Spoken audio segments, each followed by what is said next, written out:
Hi, welcome to SBR Videos. I'm Peter Loshak, and next is Mike Brenner. This is the NBA Odds Couple show for Thursday, April 28th. We got just one game on the card tonight, but it's a good one. Atlanta-Boston. I think I'm going to have a game, pick, but I'm not even going to think about that game right now, Pistol Pete. Really? I'm just absolutely tired of getting my ass whooped. And it's, again, I've had people put it on my buddy Jordan, the Jordan jinx. No, I don't buy that either. But I'm telling you, I am on a downslide that I've never been on in the NBA, all right, at all, in any sport. And I'm putting it out there. I've never had my units this low. With that being said, I'm going to pan the board because I'm a little frustrated, so Pistol you would Pete. consider this record 147 and 135 to be a disaster for me? It's unacceptable. I'm not kidding. It wasn't 2 weeks ago. I was 26 units up. I was at 58%. All right, 147, 135, 52. All right, I'm just not letting it go down any further. But Pistol Pete has quietly just knocked down two in a row. I'm proud of my record. I'm proud of that. 82 and 101. Well, you've been really doing good the last week. 82 and 101. Not too shabby. 44%. But I got news for you, buddy. Guess what? I'm moving it up because I ain't got no quit in me, Pistol Pete. My daddy did not raise me that way. So. All right.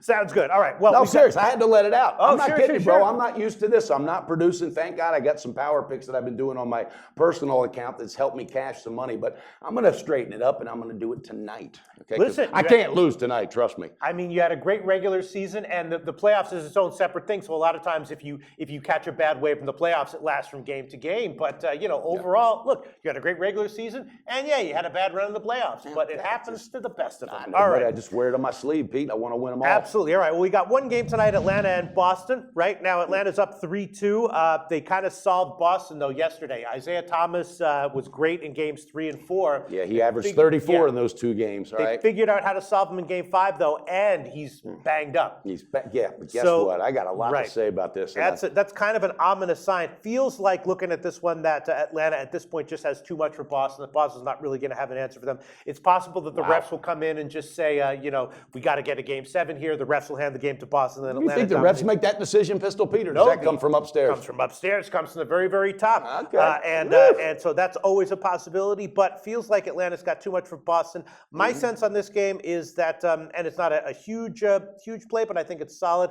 I'm liking the under. I think that that Boston, they're going to try to win this one. They're not going to try to outscore Atlanta. Yeah, they can't. Atlanta's going to do what they did successfully in Game 5, which was clamp down on defense on Thomas. So I'm liking the under. It's 198 right now, and I would also take a shot with the first half under, although cutting a little close at 95, but I'd like them both. What's your take on this game, Mike Brenner? Well, first of all, if you're thinking about doing it, pull the trigger because you're in the zone. You're in the zone in baseball. You're in the zone, so stay in I'll officially go with the under 198. Okay, bam, Pistol Pete pulling the trigger. You know what I think about this game? All right, Isaiah Thomas is such a valued player. He's averaging 34 points at home in those two games where they really poured it on. What Atlanta did was drop 2 guys and even sometimes 3 and absolutely covered them, left some other guys open, okay? Here's what happened. It backfired not on Atlanta. Boston didn't know how to deal with it. This is before he twisted his ankle. All right, this guy not only is going to play tonight, he's probably going to play like Larry Bird beast mode. That's what I'm thinking. Really? He put up his own material, locker room material today. You know what he said? Really? He said, you know what? We didn't expect them to put 2 and 3 guys on me. It left other guys open. They're going to have to step up. Wow. They didn't.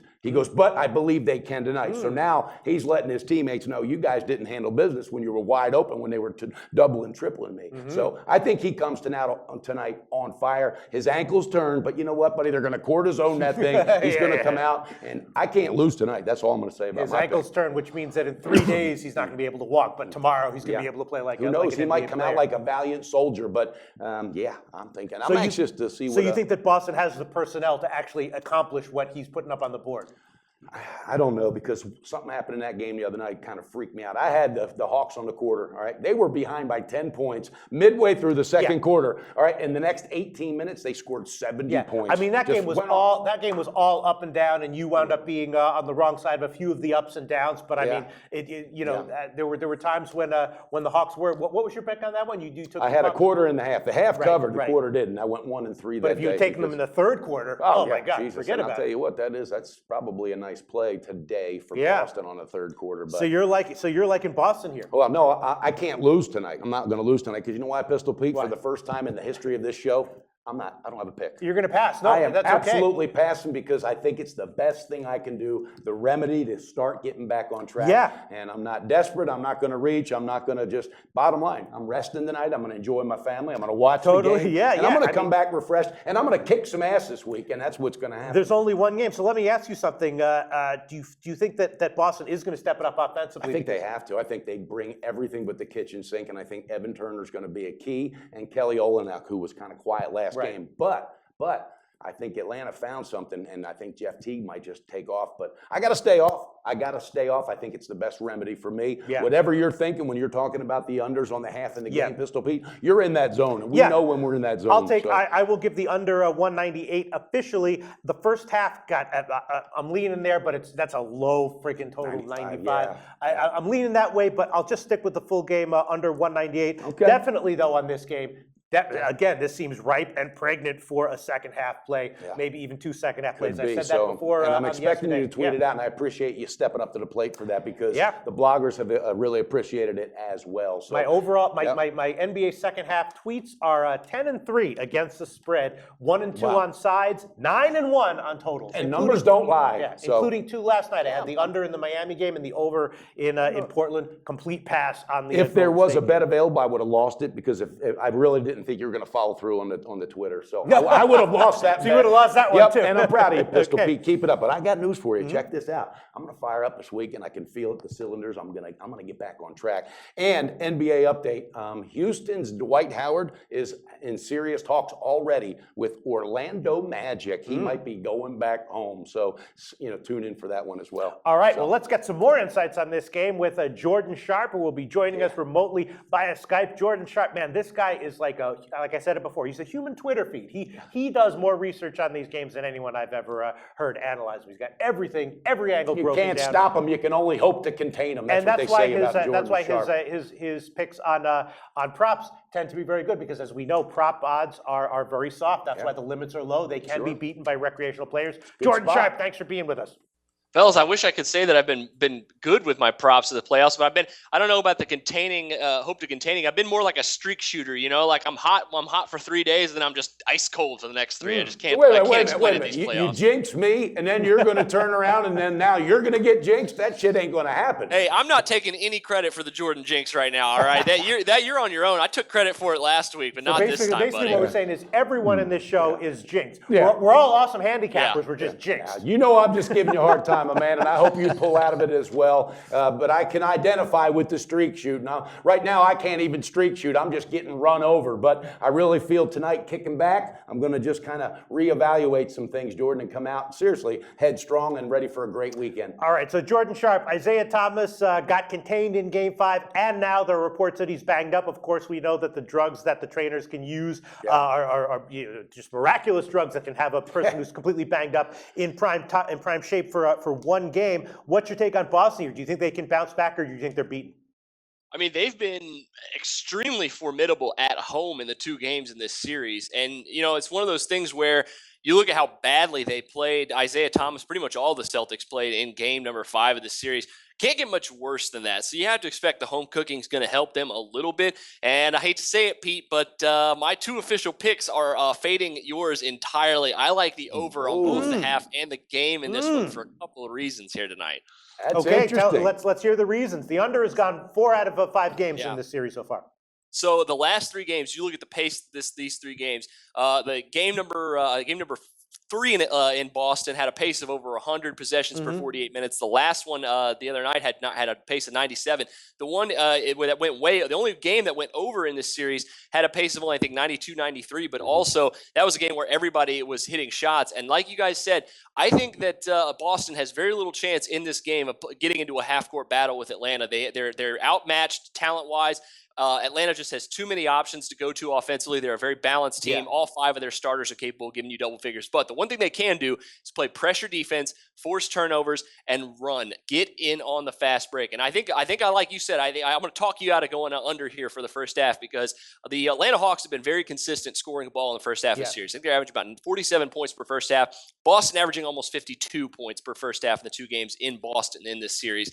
I think they come out, they're going to play up-tempo pressure defense. They're going to run the ball. The pace has just been slowly increasing, I think, for them here so far this series. And they know, I think they know they have very little chance of getting into a half-court battle with this team. They were very poor doing that in game number 5. I think they try to push the pace in this one. That's why I like the over here, both on the half and the game. Yeah, listen, you may be dead on. These totals are very, very tight. And of course, we know Atlanta, I mean, they could easily shoot 60% from three and with 30 or 40 shots. And if that happens, they'll put up 123 and the game probably. Hey, let me jump in real quick on this one because another thing, Jordan, and you kind of touched on it. Also, we got to remember it's now game 6, so the pressure's on. So they're going to probably want to come out strong. And there's one thing that can't be forgotten. The first 18 minutes of the last game, okay, in Atlanta, Boston was absolutely on top of their game. It was from that point on when they fell apart and gave up 70 points in the next 18 minutes. So they got to be looking at tape going, okay, who's got to step up? And somebody better step up. Yeah, and they've been very consistent, like I said, playing on offense, getting fast starts at home on offense. And even like you said, that last game before they just completely fell apart. And that, I think, ties to a lot of these guys really not having hardly any, if at all, playoff experience. Jay Crowder is really the only guy that they have left that has playoff experience. I think that was just kind of a lack of focus, a hard, tough-fought game, tied series on the road. They kind of fell apart. But back at home, they know what they have to do. And I just feel like they're going to come out strong. And that's one of the reasons why I really like the first half over on this one, because I think Boston has the ability to get above 50 points in this first half, and that's going to set the tone because, like you guys said, Boston has really not been very successful in stopping Atlanta in any game of this series, basically, with the exception of maybe game 4, and that was a little bit fluky too because Atlanta shot 37%, but they also shot the ball 100 times in that game, and I think we could very easily see each team get 90 to 100 shots in this one, and that's very scary for anybody trying to bet the under in this. Yeah, for sure. Do you have any prop plays that player prop plays that you're liking as well? I have been absolutely atrocious on this. I think the only reason I'm under 500 is because of this damn series in my props. Because I can't get any of these guys right. Every time I put an Al Horford prop out there, he cashed the over in my first one with points, rebounds, assists, and then it's just crashed the last 3 games. He might need to take the night off like I am. This entire time, so I might be limited on my prop bets tonight. I only released 1 or 2, but there is one guy I want to look at, and it's Kent Bazemore. He's been pretty good so far this series.